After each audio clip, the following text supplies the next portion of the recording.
Good morning, students. Welcome to our channel current affair updated. This is Devashish Awasthi और जैसे आपको पता है डेट है 14 अप्रैल, मंडे का दिन है और आज मैं आपके लिए 14 अप्रैल की डेली करंट अफेयर्स का लेक्चर लेके आ गया हूं जो कि होने वाला है एमसीक्यू फॉर्मेट में। ओके, लेक्चर को एंड तक देखना क्योंकि आज मंडे है और आज की करंट अफेयर्स थोड़ी एग्जाम पर्सपेक्टिव से ज्यादा इंपॉर्टेंट है। ओके, तो एंड में कुछ ऐसे क्वेश्चंस मैंने ऐड किए हुए हैं जो एग्जाम में डायरेक्ट पूछे जा सकते हैं। ओके, तो चलिए इस लेक्चर को स्टार्ट करते हो, देखते हैं 14 अप्रैल में क्या क्या चीजें इंपॉर्टेंट है।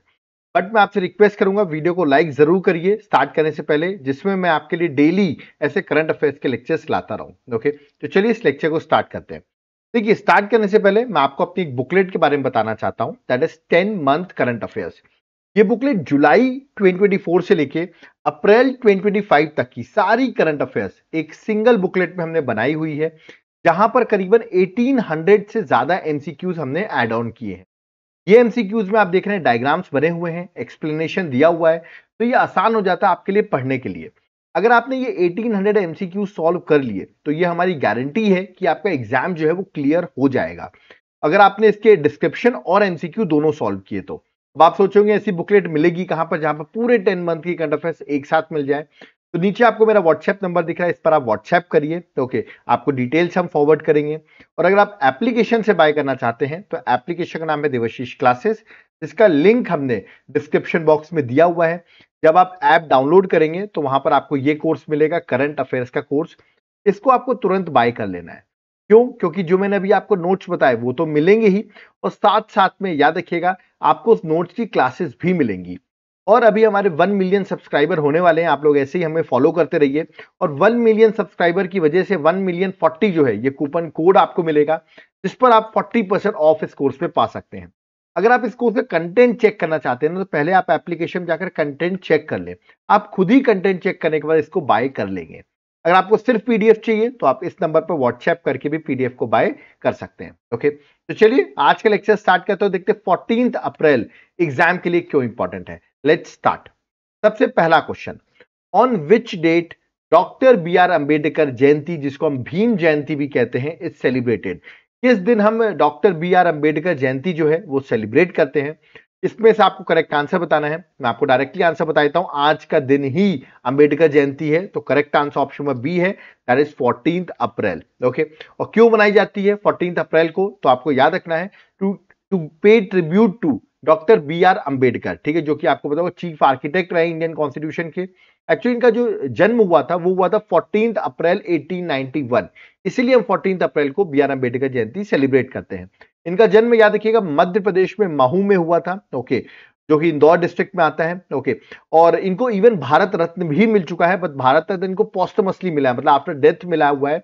1990 में इनको भारत रत्न दिया गया था। He was the chairman of drafting committee of the constitution, ये आपको याद रखना है। इनको फादर ऑफ इंडियन कॉन्स्टिट्यूशन भी कहा जाता है। देश के पहले लॉ मिनिस्टर थे बी आर अंबेडकर। ओके, और इन्होंने देख सकते हैं दलित बुद्धिस्ट मूवमेंट जो है वो भी इन्होंने स्टार्ट की थी। तो कुछ इंपॉर्टेंट पॉइंट्स एग्जाम पर्सपेक्टिव से इंपॉर्टेंट है, पूछे जा सकते हैं। ओके, आपको एक होमवर्क देता हूं, ठीक है। आज अंबेडकर जयंती है, 14 अप्रैल को इनका जन्म हुआ 1891 में। आपको बताना अंबेडकर जी की डेथ कब हुई थी, ठीक है, किस डे हुई थी और किस ईयर में हुई थी। दोनों आप मुझे कमेंट बॉक्स में बताइए कि अंबेडकर बी आर अंबेडकर जी की डेथ कब हुई थी। ओके, चलिए आगे बढ़ते हैं, नेक्स्ट क्वेश्चन में आते हैं। Question number second, important question है। Who has made IPL history by becoming the first player to hit 1000 boundaries in the tournament. इसको नहीं पता, आईपीएल एक आपको पता होगा 2020 क्रिकेट टूर्नामेंट है। ओके, क्रिकेट का टूर्नामेंट है 2020 इंडियन प्रीमियर लीग। ओके, तो पहले प्लेयर कौन बन गए जिन्होंने 1000 बाउंड्रीज हिट की हैं। वो बाउंड्रीज सिक्सेस भी हो सकते हैं, फोर्स भी हो सकते हैं, दोनों को ऐड करके 1000 बाउंड्रीज हो गई हैं। और वो पहले प्लेयर बने जिन्होंने 1000 बाउंड्रीज जो हैं वो हिट की हैं। ठीक है, अब आप सोचोगे 6 और 4 ऐड करके 1000 हिट करने वाला पहला प्लेयर कौन है। ऑप्शंस आपके सामने दिए गए हैं। कुछ लोग सोचे होंगे शर्मा जी के बेटे होंगे, बट नहीं, शर्मा जी के बेटे आपको ही पता होगा आईपीएल में तो बिल्कुल नहीं चलते हैं, तो ये नहीं हो सकते। ठीक है, अभिषेक शर्मा ये तो नए प्लेयर हैं। इसका करेक्ट आंसर है option number D, Virat Kohli, जिसको आप किंग कोहली भी कहते हैं। यानी कि इन्होंने 1000 बाउंड्रीज टूर्नामेंट में हिट कर चुके हैं और पहले प्लेयर बने हैं। एक्चुअली विराट कोहली के साथ ऐसा है कि वो अगर क्रिकेट मैच खेलते भी हैं तो कोई ना कोई रिकॉर्ड बना देते हैं। ठीक है, तो देखिए जैसे अभी मैंने आपको बताया एक रिकॉर्ड तो ये हो गया कि 1000 उन्होंने बाउंड्रीज बनाई है। है ना। और अभी क्योंकि इनका मैच था दैट इज दिल्ली कैपिटल्स के अगेंस्ट, ठीक है, उसी टाइम पर उन्होंने ये अचीव किया। ओके, और अभी राजस्थान रॉयल्स के अगेंस्ट भी इन्होंने मैच खेला आरसीबी ने, वहां पर आरसीबी जीत भी गई और वहां पर भी इन्होंने एक रिकॉर्ड बना दिया।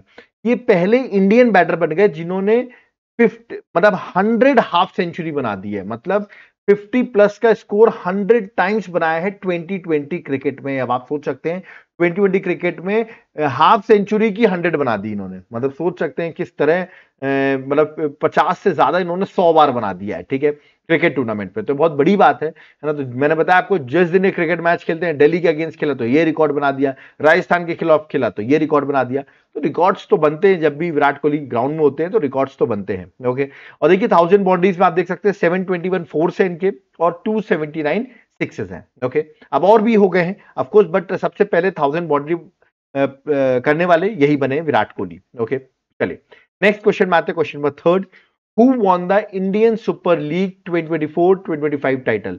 तो किसने जीता है Indian super league? That is a football tournament, आपको पता होगा किसने जीता है, मैंने आपसे पूछा है, ठीक है। तो याद रखिएगा यहाँ पर जो हारे हैं वो कर्नाटका के हैं, बेंगलुरु है। याद रखिएगा जो जीती है बेंगलुरु एफसी जो है वो फाइनल हार गई है। तो देखिए आरसीबी भी अभी तक क्रिकेट में नहीं जीती है। देखिए इस तरह सुपर लीग फुटबॉल में भी बेंगलुरु एफसी हार गई और जीता है इनको ऑप्शन नंबर सी, मोहन बगान सुपर जाइंट ने। तो सी जो है करेक्ट आंसर है, इन्होंने इस टूर्नामेंट को जीत लिया है। करेक्ट आंसर ऑप्शन सी है, इन्होंने बेंगलुरु एफसी को फाइनल में हराया विद 2-1 विक्ट्री। ओके, और ये फाइनल कहां होना था, यानी कि विवेकानंद युवा भारतीय स्टेडियम जो कि कोलकाता में है, वहां पर ये फाइनल खेला जा रहा था। तो ये आपको याद रखना है, डायरेक्ट क्वेश्चन आपसे पूछा जा सकता है। चलिए आगे बढ़ते हैं, नेक्स्ट क्वेश्चन में फिफ्थ में आते हैं। Who launched a unified health insurance scheme of the Odisha government in Cuttack on 11th April? तो यूनिफाइड हेल्थ इंश्योरेंस स्कीम जो है वो किसने लॉन्च की है, मैं स्कीम के बारे में भी आपको बताता हूं। पहले बताइए किसने लॉन्च की है, कटक में लॉन्च की गई है। इसको लॉन्च किया हमारे health minister JP Nadda ji ने। तो करेक्ट आंसर ऑप्शन में ए है, जगत प्रकाश नड्डा, जिनको आप शॉर्ट फॉर्म में जेपी नड्डा कहते हैं, देश के हेल्थ मिनिस्टर हैं, इन्होंने लॉन्च की है। और देखिए जो आपने पता होगा सेंट्रल गवर्नमेंट की स्कीम है आयुष्मान भारत प्रधानमंत्री जन आरोग्य योजना, ठीक है, जो सेंट्रल गवर्नमेंट की स्कीम है, इसको फॉर्मली लॉन्च कर दिया गया स्टेट में as a part of unified insurance scheme. तो यूनिफाइड इंश्योरेंस स्कीम के ही अंदर याद रखिएगा आयुष्मान भारत प्रधानमंत्री जन आरोग्य योजना को लॉन्च किया गया है ओडिशा में, ठीक है। इवन मिनिस्टर जो हमारे हेल्थ मिनिस्टर, उन्होंने आयुष्मान वयोवंदना योजना भी लॉन्च की गई है, जिसके अंदर सीनियर सिटीजन जिनकी 70 साल से ज्यादा एज है उनको भी हेल्थ इंश्योरेंस के बेनिफिट्स मिलेंगे। ओके, तो आप देख रहे हैं ओडिशा में भी बीजेपी की गवर्नमेंट है, तो जो सेंट्रल गवर्नमेंट की स्कीम्स है वो भी इंप्लीमेंट की जा रही है स्टेट गवर्नमेंट स्टेट्स में। ओके, तो ये अच्छी बात है, स्टेट गवर्नमेंट में इंप्लीमेंट होगी, बेनिफिट्स मिलेगा, मेन पब्लिक को बेनिफिट मिलेगा। ओके, अब आप मुझे कमेंट बॉक्स में बताइए ओडिशा जो है उसके सीएम का नाम क्या है, who is the CM of Odisha, या आप मुझे कमेंट बॉक्स में मेंशन करके बताइए। Okay, next question number 6। Recently, the government of India has withdrawn the transshipment facility from which country? Okay, मैंने पूछा किस कंट्री से विड्रॉ कर लिया इंडिया ने ट्रांसशिपमेंट फैसिलिटी, जो गवर्नमेंट ऑफ इंडिया ने विड्रॉ किया है।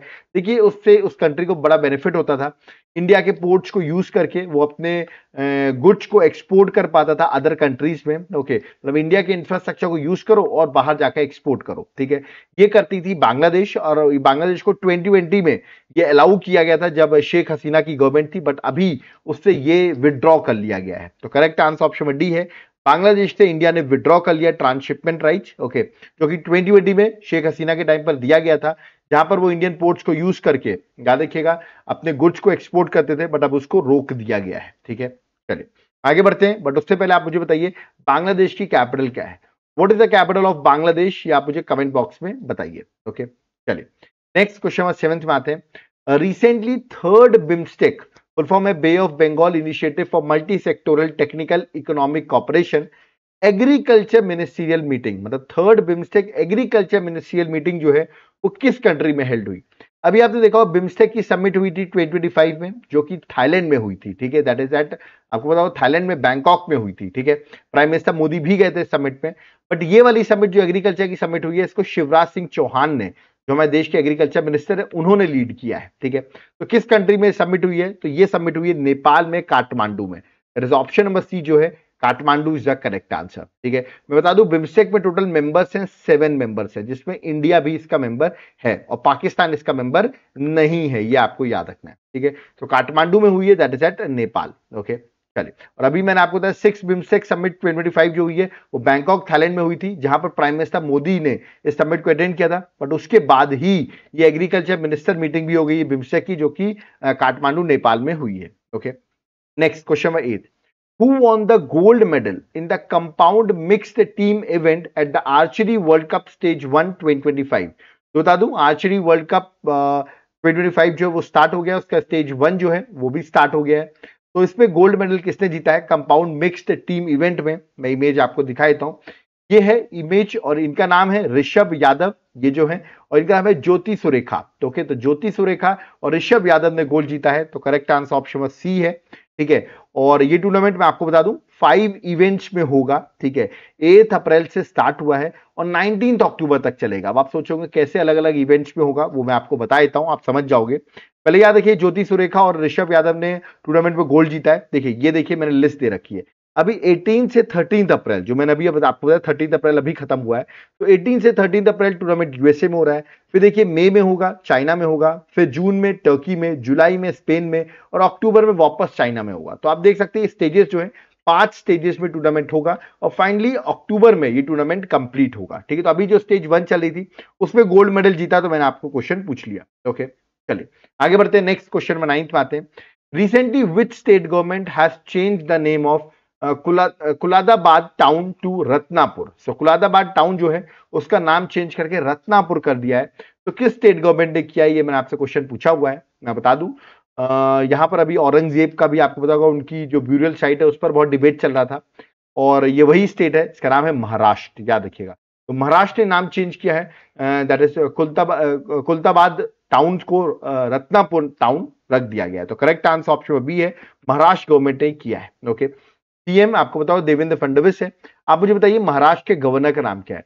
Who is the governor of Maharashtra? Okay, और ये जो मूव है ना एक तरीके से नेम चेंज करने का, जो प्री मुगल हेरिटेज रहा है देश में, मतलब मुगल से पहले जो हेरिटेज रहा है उसको रिवाइव करने का गवर्नमेंट का एक सिग्निफिकेंट मूव है ये। ठीक है, चलिए आगे बढ़, क्योंकि आपको पता मुगल शायद तो बहुत सारी चीजें चेंज कर दी थी उन्होंने, तो वापस प्री मुगल हेरिटेज की ओर सिग्निफिकेंट मूव कर रहे हैं, ये उसका एम है। ओके, नेम चेंज करने का। Next question number 10th, recently which two states are set to conduct a synchronized Nilgiri Tar census from 24th April to 27th April? तो मैं बता दूं, ये देख सकते हैं आप, ये है नीलगिरी थार। ओके, और इसका जो है सेंसस कंडक्ट किया जाएगा 24 अप्रैल से 27 अप्रैल तक। ओके, तो मैंने आपसे डायरेक्टली क्वेश्चन पूछा है कौन से 2 स्टेट जो है वो कंडक्ट करने वाले हैं, तो इसका करेक्ट आंसर है that is option number D, Kerala and Tamil Nadu. That is option number D जो है करेक्ट आंसर, वो इस सेंसस को कंडक्ट करेंगे। देखिए अप्रैल में होगा, फिर देखते हैं क्या सेंसस की रिपोर्ट आती है। आप मुझे दोनों ही स्टेट केरल और तमिलनाडु के सीएम का नाम कमेंट बॉक्स में मेंशन करिए, और गवर्नर का नाम, दोनों ही स्टेट के सीएम और गवर्नर का नाम मेंशन करिए। तमिलनाडु और केरल दोनों ही स्टेट न्यूज में रहते हैं। ठीक है, चलिए आगे बढ़ते हैं। Question number 11, recently which state has announced to form a sanctuary named after B R. Ambedkar? मतलब बी.आर. अम्बेडकर के नाम पर वाइल्ड लाइफ सेंचुरी का नाम रखा गया है। तो कौन से स्टेट ने ये काम किया है? देखिए सागर एक डिस्ट्रिक्ट है मध्य प्रदेश में, वहां पर एक वाइल्ड लाइफ सेंचुरी का नाम रखा गया है, याद रखिएगा, अंबेडकर वाइल्ड लाइफ सेंचुरी। तो करेक्ट आंसर ऑप्शन सी है, मध्य प्रदेश में। ठीक है, और MP government names wild life sanctuary after B R. Ambedkar. C जो है करेक्ट आंसर है। मध्य प्रदेश में सागर डिस्ट्रिक्ट में एक नई वाइल्ड लाइफ सेंचुरी जो है डिक्लेयर की गई है, और जिसका नाम रखा गया है बी.आर. अम्बेडकर अभ्यारण्य, याद रखिएगा, मतलब doctor B R. Ambedkar wild life sanctuary इसका नाम रखा गया है। क्योंकि अभी आपको बताओ 14 अप्रैल आज है, और आज उनकी बर्थ एनिवर्सरी है, 134th बर्थ एनिवर्सरी है बी.आर. अम्बेडकर की। तो इसीलिए इस सेंचुरी का नाम मध्य भीमराव अम्बेडकर अभ्यारण्य रखा गया है। ओके, चलिए नेक्स्ट क्वेश्चन 12th में आते हैं। रिसेंटली पद्मश्री अवॉर्डी है, नाम है दारीपलाई रामैया, याद रखिए, दारीपाली रामिया। ठीक है, ये उनका नाम है। एक्चुअली बहुत इंपॉर्टेंट एनवायरमेंटलिस्ट रहे हैं, इन्होंने एनवायरमेंट के लिए बहुत वर्क किया हुआ है। ओके, इवन इनको वन जीवी के नाम से जाना जाता है। मैंने बताया ना एनवायरमेंट के लिए इन्होंने इतना वर्क किया हुआ है दारीपाली रामिया ने, कि इनको वन जीवी के नाम से जाना जाता है। अभी एट द एज ऑफ 87 की डेथ हो गई। इनको पद्मश्री भी दिया गया है। तो मैंने पूछा किस ईयर में इनको पद्मश्री दिया गया है? ऑप्शंस आपके सामने है, करेक्ट आंसर है ऑप्शन नंबर सी, 2017 में इनको पद्मश्री दिया गया, जिनको आप 1GB के नाम से जानते हैं। ये द ग्रेट एनवायरमेंटल कंजर्वेशन पे इन्होंने बहुत कंट्रीब्यूशन किया है, जिसकी वजह से इनको पद्मश्री दिया गया है। याद रखिए तेलंगाना स्टेट से बिलोंग करते हैं। Okay, next question, question number 13, very very very important question. Question क्या है? Which airport was crowned the world's best airport for the 13th time according to ranking of Skytrax World Airport Award 2025। तो Skytrax World Airport Award 2025 की ranking आई है, उसके according world का best airport कौन सा बना है? 13th टाइम वर्ल्ड का बेस्ट एयरपोर्ट बना है। ऑप्शंस आपके सामने दिए गए हैं, ठीक है। और Hamad international airport, Singapore Changi airport, देखिए मैं इमेज दिखाता हूँ, शायद आप देख के पहचान जाए। जो लोग सिंगापुर गए उन्होंने इस एयरपोर्ट को जरूर देखा होगा। करेक्ट आंसर ऑप्शन बी है, सिंगापुर चांगी एयरपोर्ट। तो बी जो है करेक्ट आंसर है, वो बना है। याद रखिएगा, सबसे rank 1 world best airport for the 13th time. और हमाद इंटरनेशनल एयरपोर्ट जो दोहा में, वो सेकंड बेस्ट बना है। और टोक्यो इंटरनेशनल एयरपोर्ट जो कि जापान में है, वो 3rd प्लेस पे आया है, ठीक है। तो ये आपको याद रखना है, ये वैसे भी बहुत फेमस रहता है, ठीक है। चलिए आगे बढ़ते हैं, नेक्स्ट क्वेश्चन नंबर 14 में आते हैं। रिसेंटली विच स्टेट, याद रखिए रिंदिया सिल्क और खासी हैंडलूम को जीआई टैग मिला है। तो किस स्टेट से रिंदिया सिल्क और खासी हैंडलूम को जीआई टैग दिया गया? ये मैंने आपसे पूछा, बहुत फेमस है ये, और इनको मिला मेघालय से। याद रखिएगा, ए जो है करेक्ट आंसर है। वैसे गारो खासी जयंतिया हिल्स आपने सुनी होगी, उसी के नाम से हैंडलूम है, तो गैस आप कर सकते थे मेघालय। और इंडिया सिल्क और खासी हैंडलूम को जीआई टैग दिया गया है। तो करेक्ट आंसर ऑप्शन ए है, दैट इज मेघालय। ओके, आप मुझे बताइए मेघालय के सीएम का नाम क्या है? Who is the CM of Meghalaya? Okay, next question में आते हैं, that is question number 15। Justice Arun Pali, okay, तो जस्टिस अरुण पाली हैं, he became the chief justice of which high court? किस हाई कोर्ट के चीफ जस्टिस बने? ये मैंने आपसे क्वेश्चन पूछा हुआ है। ऑप्शंस आपके सामने हैं, इमेज में आपको दिखा देता हूं अरुण पाली की। ओके, किस स्टेट के ये हाई कोर्ट के चीफ जस्टिस बने हैं? तो करेक्ट आंसर है option number A, Jammu and Kashmir and Ladakh high court के चीफ जस्टिस बने हैं। ए जो है करेक्ट आंसर है, ठीक है। प्रेसिडेंट ऑफ इंडिया ने consultation with honourable chief justice of India consult करके, याद रखिएगा, उन्होंने अरुण पाली को, याद रखिएगा, जो एक्चुअली पंजाब और हरियाणा के हाई कोर्ट के चीफ जज थे, उनको अब चीफ जस्टिस बना दिया गया Jammu and Kashmir and Ladakh high court के, ठीक है। तो ये आपको एग्जाम पर्सपेक्टिव से याद रखना है, ठीक है। अब आप दोनों ही यूनियन टेरिटरी, आपको पता होगा जम्मू एंड कश्मीर भी एक यूनियन टेरिटरी है और लद्दाख भी एक यूनियन टेरिटरी है। दोनों के लेफ्टिनेंट गवर्नर का नाम क्या है? Who is the lieutenant governor of JNK and who is the lieutenant governor of Ladakh? दोनों आप मुझे कमेंट बॉक्स में मेंशन करके बताएंगे। ओके, तो यहां पर अब आप सोचोगे सर ये सारे क्वेश्चन हमने सॉल्व कर लिए, तो इससे क्या हमें एग्जाम निकल जाएगा? देखो, एग्जाम में तो पिछले 10 मंथ की करंट अफेयर्स पूछते हैं, ठीक है। तो इसीलिए यहां पर ये लेक्चर तो इतने ही क्वेश्चंस थे, बट मैं आपको अपनी एक बुकलेट के बारे में बताता हूं, जिसको पढ़ने के बाद आपका एग्जाम डन मानो निकलेगा। तो यहां पर 15 क्वेश्चन से नहीं, आपको टोटल 1800 क्वेश्चन पढ़ने पड़ेंगे।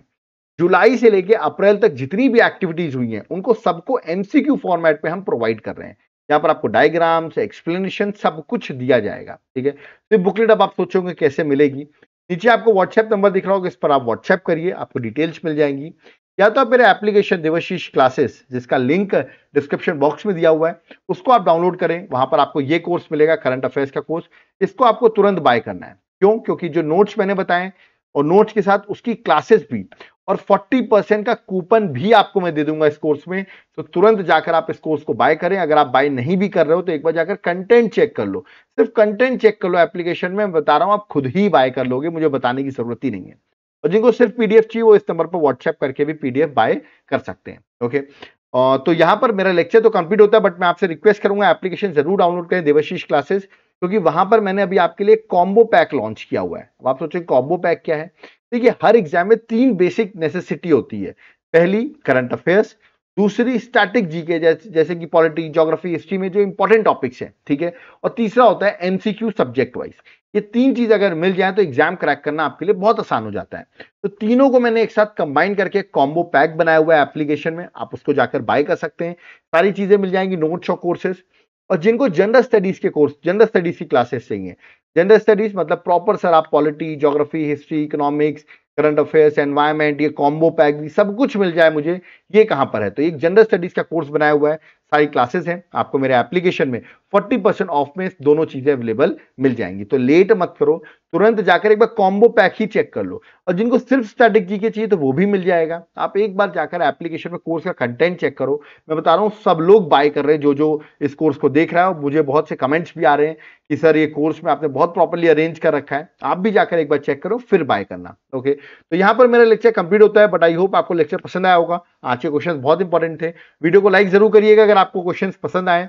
वीडियो को जितना हो सके अपने फ्रेंड्स के साथ शेयर करिए, जिसमें मैं आपके लिए और भी ऐसे लेक्चर्स और इनिशिएटिव्स बनाता रहूं। ओके, फर्स्ट टाइम आए हो चैनल को सब्सक्राइब कर लो, नोटिफिकेशन का बटन दबा दो, जिसमें आपको हमारी डिटेल्स मिलती रहे। ओके, जो भी हम अपडेट करें उसकी डिटेल्स आपको यहां पर मिलती रहे, तो चैनल को सब्सक्राइब करके रखना। ओके, तो अब यहां पर मुझे चलना होगा। अगर जिनको नोट्स चाहिए वो इस नंबर पर व्हाट्सएप करके नोट्स को बाय कर सकते हैं। ओके, तो और हमारे एप्लीकेशन का नाम क्या है, that is Devashish classes. Okay, तो अब यहां पर मुझे चलना होगा। Thank you everyone. जय हिंद, जय भारत, जय जगन्नाथ।